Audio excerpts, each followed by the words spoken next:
There's a very interesting shift in the second choices of voters for the 2020 Democratic presidential candidates that now is starting to increase the calls for Elizabeth Warren to drop out in order to help Bernie Sanders overtake Joe Biden. And I want to talk about this with you. This is a conversation. I'm just the messenger here of the data, and then I will analyze the data to the best of my ability. I want to be clear, and I know people always write to me. They say, David, you don't have to do these dumb disclaimers. Trust me, I do. I am not calling for anyone to drop out. I am not saying it's Warren who should drop instead of Bernie because she's a woman, either consciously or unconsciously. I'm just telling you, this is something we've been talking about for a while. It's complex, it's multifaceted, and I want to give you the data as it is, and then I will react to it, and then we can have a conversation. So let me set it up for you. Right now, according to most national polls, I think all really, Joe Biden is in first place in the 2020 Democratic primary, with Bernie Sanders second place in most polls, Elizabeth Warren third in most polls. There are some polls where Bernie and Warren are statistically tied, some in which Elizabeth Warren is ahead by sometimes a point or so. So if you look at the numbers, you see that if you add Bernie's polling to Elizabeth Warren's polling, you get a number that is bigger than Joe Biden's. In this case, if we look at the Morning Consult poll from September 2nd to 8th, you see that Bernie and Warren together have 37% to Joe Biden's 33. Okay, so the idea that keeps coming up and that's being discussed and that people contact me about is, listen, Bernie and Warren are the two strong progressive candidates. Aren't they taking votes away from each other? Bernie drops out, his support goes to Warren. Warren overtakes Joe Biden. Or conversely, if Elizabeth Warren drops out, her support goes to Bernie Sanders.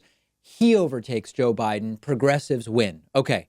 Now, up until now, I've been saying the data doesn't seem to confirm that, because in the polls I have been looking at, the top second choice for Bernie voters has been Biden, and the top second choice for Warren voters has been Kamala Harris, which might seem surprising because ideologically it doesn't make sense, but along demographic lines, it does make more sense. But people have started sending me recent data from, once again, this Morning Consult poll conducted up until 2 days ago, ending on September 8th, saying, David, the numbers have changed. Warren voters now are saying Bernie is their top second choice. It would put Bernie into the lead if Elizabeth Warren were to drop out. But is this actually what the data says? Yes and no. Let's actually look at it. It is indeed true that in the most recent Morning Consult poll, the top second choice for Bernie voters is Joe Biden, and the top second choice of Warren voters is now Bernie Sanders. Elizabeth Warren voters are now saying more about Bernie than any other candidate, that if Elizabeth Warren were to drop out or not be the candidate, they would prefer Bernie Sanders. But let's do the math. If Elizabeth Warren were to leave the race, 24% of her support would go to Bernie, 21% would go to Joe Biden, and 19% would go to Kamala Harris. And when you actually look at the numbers, if you divide up Elizabeth Warren's 16 percentage points and consider that only slightly more of her voters would go to Bernie than Biden, it actually wouldn't put Bernie in the lead. What Elizabeth Warren dropping out would do on the basis of second choices in this poll is it would put Biden at 36% and Bernie at 25% and Kamala Harris at 10%. It would not put Bernie Sanders into the lead.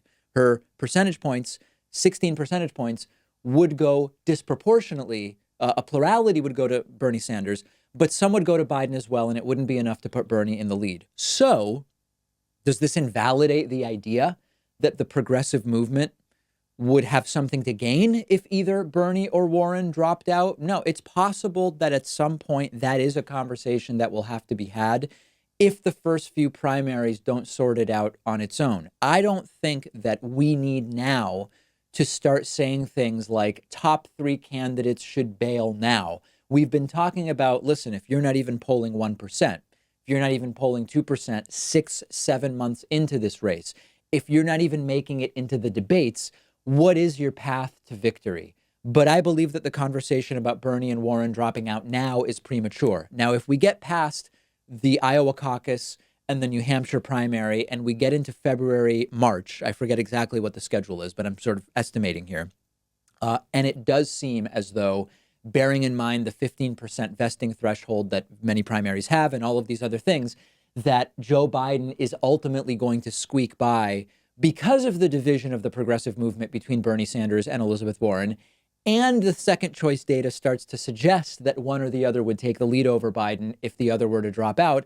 Then we actually will have something to talk about. I think there is a very good chance that support consolidates between now and the first handful of primaries, and that ultimately the system will sort this out. And if the progressive movement is the strongest movement, then it will win out. But the point is, even this new poll does not show that there is a clear path to victory over Joe Biden if either Bernie Sanders or Elizabeth Warren were to drop out now. You could still believe that for intangible reasons that might be the case, for momentum reasons that might be the case, but the data don't actually bear that out right now. Let me know what you think. I do want to hear from you about this.